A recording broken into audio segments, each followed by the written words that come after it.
मुख्यमंत्री देवेंद्र फडणवीस आज साताऱ्याच्या दौऱ्यावर आहेत। मुख्यमंत्री देवेंद्र फडणवीस यांच्या हस्ते साताऱ्यातील नगरपालिका चौकातील लोकशाहीर अण्णाभाऊ साठे यांच्या पूर्णाकृती पुतळ्याचं अनावरण जे आहे ते पार पडणार आहे आणि त्यानंतर पी एम आवास योजनेतील 5 लाख घरकुलांचं लोकार्पण सोहळा जो आहे तो पार पडणार आहे। मी सध्या साताऱ्यातील नगरपालिका चौकात आलेलो आहे, ज्या ठिकाणी लोकशाहीर अण्णाभाऊ साठे यांच्या पूर्णाकृती पुतळ्याचं अनावरण समारंभ जो आहे तो सोहळा जो आहे तो पार पडणार आहे आणि त्या अनुषंगाने पाहिलं तर या परिसरात संपूर्ण तयारी अशी जी आहे ती करण्यात आलेली आपल्याला पाहायला मिळते। ज्या पुतळ्याच्या परिसरात आकर्षक अशा फुलांच्या माळा लावून या ठिकाणची सजावट जी आहे ती करण्यात आलेली पाहायला मिळते।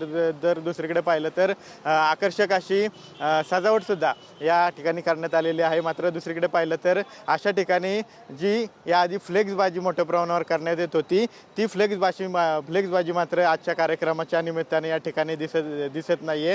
जे आवाहन खरं तर 2 दिवसापूर्वी पंतप्रधान मोदींनी केलं होतं आणि त्यानंतर काल परवापासून देवेंद्र फडणवीस सुद्धा करतात की अनावश्यक खर्च टाळा आणि त्या अनुषंगानं आज साताऱ्यात पाहिलं तर त्या आव्हानाला सुद्धा जे पदाधिकारी आहेत साताऱ्यातले स्थानिक किंवा कार्यकर्ते आहेत त्यांनी सुद्धा प्रतिसाद दिलेला पाहायला मिळतो आणि अगदी मोजकेच फ्लेक्स जे आहेत ते या परिसरात लावलेलं पाहायला मिळते। अगदी हातावर मोजण्या इतकेच 3 ते 4 फ्लेक्स या ठिकाणी पाहायला मिळतात।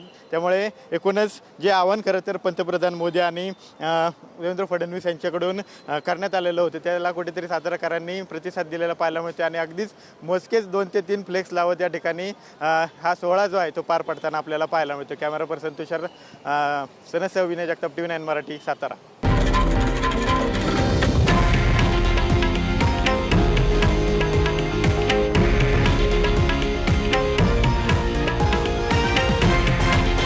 हे आहे देशातील नंबर 1 न्यूज नेटवर्क आणि आपण पाहत आहात TV9 मराठी, एकमेव।